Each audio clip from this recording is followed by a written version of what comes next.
असं काही नाही, ते लवकरच महाविकास आघाडीत परत येतील असं मला खात्री आहे. दादा, आता महाविकास आघाडीमध्ये सध्याची परिस्थिती पाहता म्हणजे उभाटा गट आज एक नाराज आहे, अशी परिस्थिती पाहता तालुक्यातील मतदारांना काय काय आव्हान कराल तुम्ही? नाही, सगळ्यात महत्त्वाचं काय आहे का त्यांची मागणी आहे की महाविकास आघाडीतला तो एक घटक पक्ष आहे आणि उद्धव बाळासाहेब ठाकरे यांच्याकडे त्यांनी तिकिटाची मागणी केलेली, उमेदवाराची मागणी केलेली आहे.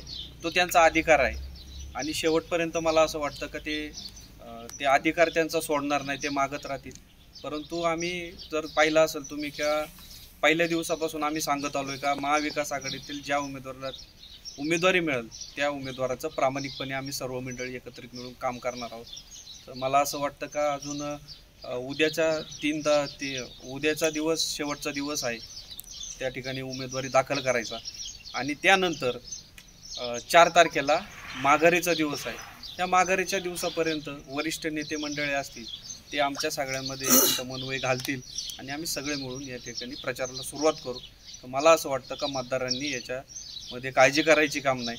ज्या पद्धतीने आम्ही लोकसभेला एकत्रित होतो त्याच पद्धतीने आम्ही विधानसभेला सगळे मंडळी एकत्रित तुमच्या समोर येऊ. खासदार अमोल कोल्हे आज आपल्याकडे आले होते, काही चर्चा आपल्या झाल्या, चंद्र पवार साहेबांनी त्या ठिकाणी दिलेली आहे आणि आज जुन्नरमधून ते पुन्हा बाकीच्या तालुक्यांमध्ये कुठं दौऱ्यानिमित्त गेलेले आहेत. आम्ही सर्व मंडळी त्यांची भेट घेतली. तालुक्याच्या राजकारणावरती बाकीच्या गोष्टींवर सगळे चर्चा झाली आणि एकत्रितरित्या आपल्याला या निवडणुकीला सामोरं जायचं आहे अशा पद्धतीने त्यांनी काही सूचना दिल्या. विशेषतः AB फॉर्म ते घेऊन आले होते आणि AB फॉर्म आमच्या सगळ्यांच्या सुपर्द करून ते पुन्हा रवाना झाले. लेंडे साहेब, सत्यशील शेरकर हे आयात उमेदवार आहे अशी सातत्याने टीका अतुल बेनकेकडून केली जाते. असंही म्हटलं जातं की शरद लेंडेंना जर मी पवार साहेबांनी तिकीट दिलं असं तर मी माघारपी घेतली असती. यावर तुमचं काय म्हणणे? सत्यशील दादा शेरकर हे आयात उमेदवार तेच म्हणणार. सत्यशील दादा शेरकरांनी शरदचंद्र पवार साहेबांवर जेव्हा या महाराष्ट्रामध्ये राजकीय परिस्थितीची आणीबाणी ओढवली, त्यांनी ताबडतोबीने कोणता पक्ष आणि संघटना न पाहता महाराष्ट्रातला एवढा मोठा नेता हा थोडासा अडचणीत दिसतो. राजकीय तडजोडीसाठी एवढ्या मोठी दीर्घ साथ देणारी मंडळी सोडून गेली म्हणून सत्यशील दादांनी त्यांच्याबरोबर राहण्याचा निर्णय घोषित केला. बरोबर राहायचे साहेब घरी येतात, तुम्ही सगळे हजर पाहिजेत. कारखान्यावर 2-3 कार्यक्रमांना आदरणीय पवार साहेबांना त्या ठिकाणी आणलं आणि जेव्हा जेव्हा कधी लोकसभेच्या निवडणुकीमध्ये तर आमच्या खांद्याला खांदा लावून किंबहुना एक पाऊल आमच्या पुढं सत्यशील दादा शेरकर हे निवडणुकीच्या माध्यमातून राहिले. आमची पक्षीय मीटिंग असेल, चांगल्या प्रकारचं यश मिळालं. तालुक्यामधलं मताधिक्य त्या ठिकाणी मतदारांनी अमोल कोल्हे साहेबांना दिल्यानंतर मोठी आघाडी या तालुक्यातनं मिळाल्यानंतर आम्ही बरेचसे खूप काही मंडळी त्या ठिकाणी इच्छुक झालो. सत्यशील दादांनी सुद्धा उमेदवारीची इच्छा त्या ठिकाणी व्यक्त केली. म्हणून शरदचंद्र पवार साहेबांच्या पक्षाच्या याच्या काही आमच्या मुलाखती असतील, मिटिंग असतील, तिथं प्रत्येक ठिकाणी सत्यशील दादा हजर होते. याचाच अर्थ आम्ही त्यांना आमच्या पक्षाचा एक घटक समजतो. याच्या पुढे जाऊन वरिष्ठ पातळीवर पक्षाला, आमच्या नेत्यांना त्यांच्या उपस्थितीबद्दल, त्यांच्या या सध्याच्या घडामोडीमध्ये कोणत्याही प्रकारची जर अडचण वाटत नसेल तर आम्हाला ती वाटायचे कारण नाही. त्यांनी सुद्धा लोकसभेच्या निवडणुकीनंतर जी मंडळी इच्छुक आहे त्या सगळ्यांना उमेदवारी मागण्याचा अधिकार आहे. सगळ्यांशी मैत्रीचे संबंध ठेवले. उमेदवारी देताना अनेक काही गोष्टींचे पक्षीय पातळीवर, नेत्यांच्या पातळीवर त्या ठिकाणी निकष असतात आणि त्या निकषाच्या पातळीवर मला वाटतं आम्ही सगळेजण आहोत. त्याच्यामध्ये सत्यशील दादा शेरकर यांना उमेदवारी द्यावा असं पक्षाचं मत झालं. आम्ही आता जे सगळे उपस्थित आहोत, आम्ही आदरणीय पवार साहेबांना मुलाखतीच्या वेळी हेच सांगितलेलं होतं की साहेब, आपण जाणते नेतृत्व आहात, आमच्यासाठी दैवत आहात. आपण जो निर्णय त्या निमित्ताने घ्याल तो आम्हाला शिरसावंदी असेल. त्या पद्धतीने पक्षीय वरिष्ठ पातळीवर हा निर्णय झाला आणि त्याचं आम्ही या ठिकाणी एक शिरसावंत आज्ञा म्हणून स्वागत केले आणि निवडणुकीला आम्ही सामोरे जातोय. तुम्ही एक उपप्रश्न विचारला या ठिकाणी की अतुल शेठ बेनके म्हणतात की शरद लेंडेंना जर उमेदवारी दिली असती तर माघार घेतली त्यांनी माघार घेतली. त्याचं मला वाटतं जाहीर उत्तर उद्या आपल्याला योग्य त्या मंडळींकडनं निश्चितपणानं मिळणार आहे. आणि जर त्यांनी खरं तर त्यांनी मला फोन करायला पाहिजे होता वडिलकीच्या नात्याने, कारण स्वर्गीय स्वप्न शेठ बरोबर त्यांनी अनेक वर्ष काँग्रेस पक्षामध्ये काम केलं आणि वडिलकीच्या नात्याने मी कायम त्यांचा आशीर्वाद घेत आलेलो आहे. तर मला असं वाटतं की जाहीर सभेत बोलण्यापेक्षा त्यांनी मला एक फोन केला असतं तर मी त्यांना सांगितलं असतं का काय परिस्थिती आहे आणि पैसे आपले कधी जमा होणार आहे. गणपतराव फुलवडे सातत्याने शिक्षणावर बोलतात. BE-CVला आहे अतुल बेनके, बाकीची 7वी 8वी 12वी 13वी सारखं ते बोलत असतात. काय उत्तर देणार तुम्ही त्यांना? आता मी उद्या माझा उमेदवारी अर्ज दाखल करणार आहे तर त्याच्यामध्ये माझे म्हणजे तुम्हाला लगेच सगळ्या गोष्टी माझ्या त्याच्यातून तुम्हाला दिसूनच येतील ना माझ्याकडे काय आहे आणि काय नाही आहे. शरददादा काल बोलताना असं बोलले की मी कोरके खाऊन जगणारा माणूस आहे. माझी जन्माला आलो, माझी लढाई 2 युवराजांशी आहे, त्यापैकी युवराज तुम्ही एक आहात. आता मग ती आमच्या आजोबांची म्हणजे वडिलोपार्जित आता ज्या गोष्टी आहेत त्याला तर मग ते तर सोडून मी तर जाऊ शकत नाही. माझ्या वडिलोपार्जांनी जे काही मला करून ठेवले तर ते सोडून मी जाऊ शकत नाही. तो त्यांचा संभ्रम असेल किंवा हे असेल, पण ते माझे मित्र आहेत चांगले. मला नाही वाटत ते माझ्यावर बोलले असतील तर मी ऐकल ते नक्कीच बोलले असतील. बाळासाहेब दांगट सुद्धा काल बोलले की सोन्याचा चमचा तोंडात घेऊन जन्मलेले हे 2 युवराज आहेत, म्हणजे तुम्ही आणि अतुल बेनके. म्हणजे दोन्ही आमदार बोलले का? हो, माजी आमदार. दोन्ही आमदारांचं ऐकलं नाही. मोहित डमालेंबाबत एक संभ्रम निर्माण केला जातो की मोहित डमाले हे अतुल बेनके पुरस्कृतच एक इच्छुक उमेदवार होते म्हणून. काय सांगाल तुम्ही त्यावर? माझं पहिल्यापासून सर्व पक्षांशी सर्वांशी चांग मैत्री संबंध राहिलेले आहेत. मी राजकारणाच्या पलीकडे जाऊन मैत्री जपणारा एक माणूस आहे आणि हे करीत असताना बरेच वर्ष आम्ही एकत्र काम केलेलं आहे. आणि काही मंडळींनी सुरुवातीपासून अतुल बेनकेंचंच डमी आहे असं सुरुवातीला प्रयत्न केला. त्याचं कारण असं व्हायचं, समोरून ते कोणत्या ना कोणत्या कार्यक्रमामध्ये भेट झाली, वाणीसाहेब साक्षीला आहेत आणि ते जाणून बुजून जवळ येणं, बोलणं, करणं, समाजामध्ये संभ्रम निर्माण करणं हे काम ते नेहमी करत होते. आणि ते कालांतराने माझ्या लक्षात आलं का हे मैत्रीचा गैरफायदा घेतात आणि ते लक्षात आल्यानंतर मी त्यांना स्वतःहून सांगितलं. खासदार अमोल कोल्हेंना 51,500 लीड होतं. 51,500 लीडनी खासदार साहेब आपल्या तालुक्यातनं विजय झालेले आहेत. त्याचबरोबर आपलं अतुल बेनके यांनी सांगितलं की 33,000च्या फरकाने ते विजय होतील. तुम्हाला काय खात्री आहे किती विजयाचं गणित असेल? कोण तुम्हाला काय खात्री आहे? विजयाचं कॅल्क्युलेशन काय तुमचं? किती मतांनी विजय होईल सत्यशील शेरकर? आता निवडणुकीचं चित्र 4 तारखेला माघारीनंतर त्या ठिकाणी स्पष्ट होईल. पवार साहेबांना जी सहानुभूती पक्ष फुटल्यानंतर संपूर्ण महाराष्ट्रामध्ये लोकसभेच्या निवडणुकीत मिळाली, महाविकास आघाडीला सगळ्या घटक पक्षांची खंबीर अशा प्रकारची साथ मिळाली. लोकसभेला एकच उमेदवार इच्छुक असतो, एकाच पक्षाला तिकीट दिलं जातं. सध्याच्या काळामध्ये महायुती आणि महाविकास आघाडीमध्ये इच्छुकांची संख्या जास्त होती. महायुतीमध्ये पण काही अपक्ष अर्ज दाखल झालेत. महाविकास आघाडीत आता आपण अशा पद्धतीची एक चर्चा चाललेली पाहतो.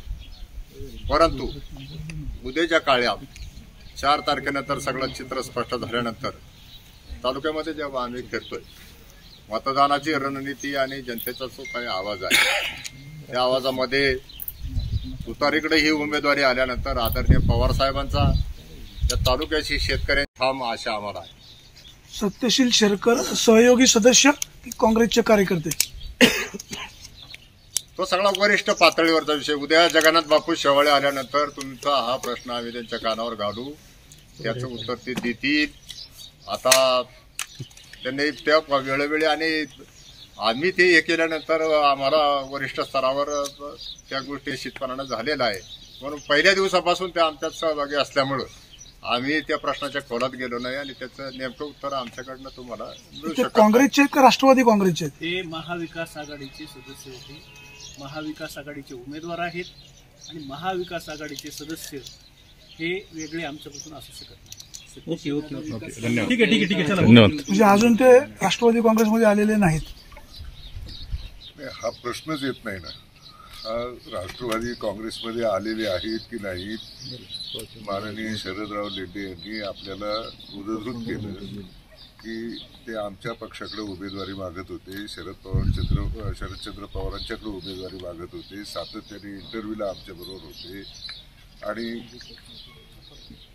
त्यांनी उमेदवारी आमच्या मागितली तर ते आमच्यापेक्षा काही वेगळे नाही. आणि गेले अनेक काळ आपण पाहिलं असेल, मागची खासदारकी असेल, आमदारकी असेल, सातत्याने ते आमच्या पुढे आमच्याबरोबर आहे. आणि हे धाकटं आणि लहान घराणं हे कायम एकत्र असतं. लहान भाऊ धाकटा भाऊ एकत्रच असतात. सत्यशील दादा, शेवटचा उद्या तुमचा फॉर्म भरायचा आहे, काय नागरिकांना आवाहन करा? शेवटचा प्रश्न. मी सगळ्यांना या ठिकाणी आव्हान करतो, उद्या आपल्या विभागाचे शिरूर लोकसभा मतदारसंघाचे खासदार संसदरत्न डॉक्टर अमोल कोल्हे आणि काही मान्यवरांच्या उपस्थितीमध्ये त्या ठिकाणी उमेदवारी अर्ज आम्ही दाखल करणार आहोत. आम्ही सगळी मंडळी या ठिकाणी आता तुमच्याबरोबर चर्चा केली. मी सगळ्या नागरिकांना, मतदारांना, त्या ठिकाणी कार्यकर्त्यांना, तरुणांना, ज्येष्ठांना, महिला भगिनींना आव्हान करतो की आपण उमेदवारी अर्ज दाखल करण्यासाठी त्या ठिकाणी उपस्थित राहावं. त्याचबरोबर सभेसाठी उपस्थित राहावं. उमेदवारी अर्ज दाखल करतोय खरं तर मी आदरणीय शरदचंद्रजी पवार साहेब, उद्धव साहेब ठाकरे, त्याचबरोबर राहुल गांधी या महाविकास आघाडीने मला उमेदवारी दिलेली आहे. उमेदवार मी नाही तर महाविकास आघाडी उमेदवार आहे. उमेदवार शरद पवार उमेदवार आहेत, उद्धव बाळासाहेब ठाकरे हे उमेदवार आहेत आणि राहुल गांधी उमेदवार आहे. हा विचार घेऊन हा तळागाळात पोहोचवण्याचं काम या महाविकास आघाडीचं आम्ही सर्व मंडळी करणार आहोत. माझी आपणा सगळ्यांना विनंती राहील की मोठ्या संख्येने आपण सगळ्यांनी उपस्थित राहू. जय शिवराय.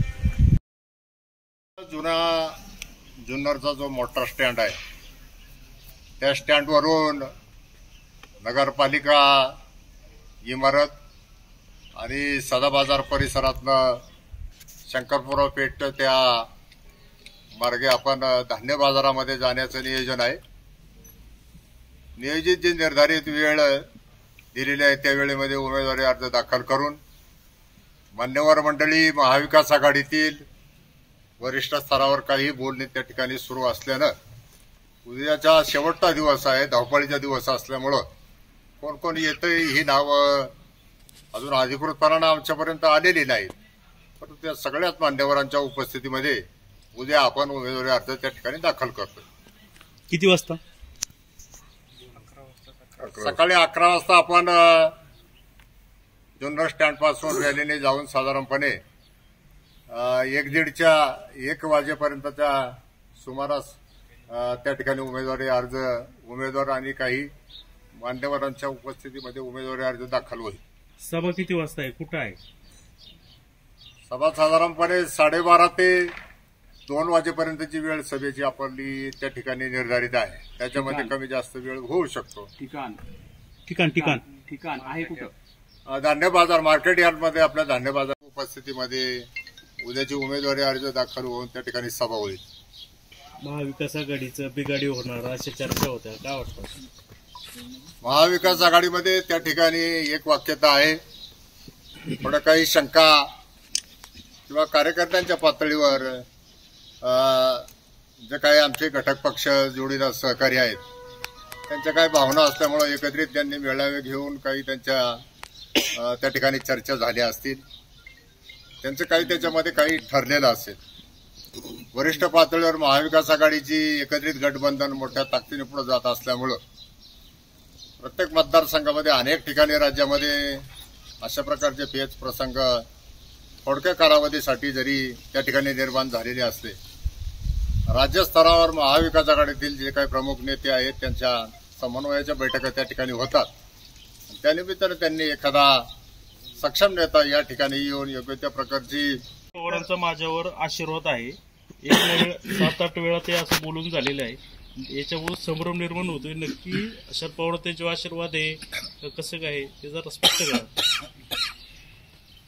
अतुल बेनके सध्या पवार कुटुंब आणि बेनके कुटुंब हे एकत्रित आहे असं जाहीरपणानं सांगतात.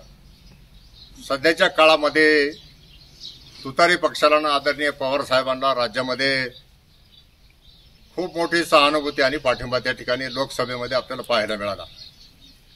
जुन्नर तालुक्यामध्ये सुद्धा तीच परिस्थिती आहे.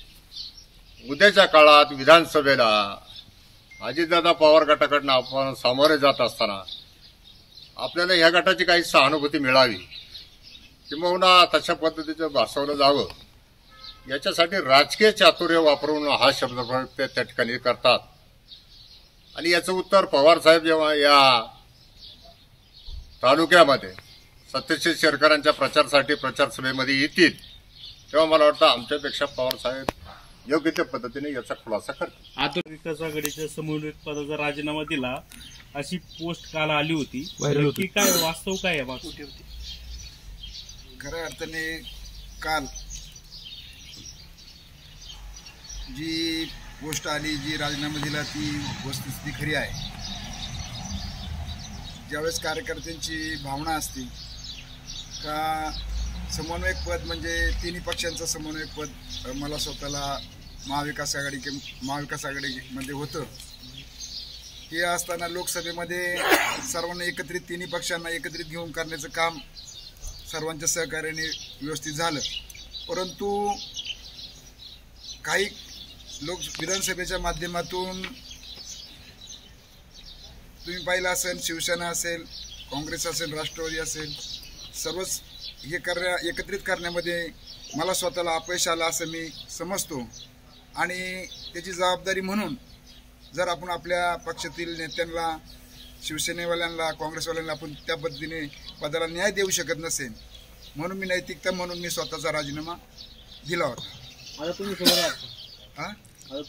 तुम्ही सोबत आहात का? सत्यशोधनांच्या सोबत आहात म्हटल्यावर ते काय. नारायणगावचे उपसरपंच बाबूभाऊ पाटे हे पण उभाटा गटात आहेत, जे की तुमचे घटक पक्ष आहेत महाविकास आघाडीचे. आपल्यावर दिसत नाही, काय कारण असेल? त्यांनी वेगळा स्वतंत्र मेळावा घेतला, त्यांनी त्यांच्या काही भावना मांडल्या, त्यांनी काही भूमिका घेतली. आणि मग मी सुरुवातीला तुम्हाला विशद केलं की राजकीय स्तरावर वर राज्य स्तरावर वरिष्ठ नेते आहेत, त्यांची आणि त्यांची बोलणी होती. आमचे नेते मंडळी त्यांच्याबरोबर कदाचित बोलत असतील तर योग्य वेळी त्या दृष्टिकोनातनं मला वाटतं त्याचा समन्वय साधून त्यांचं काही शंका निरसन असेल किंवा त्यांच्या काही भावना असतील त्या भावनेवर तोडगा निघेल आणि त्याच्यामध्ये मग सगळ्या कार्यकर्त्यांना एकत्रित घेऊन येण्याचे काम त्या पक्षप्रमुखांचं असेल. तालुक्यात तुमचा काय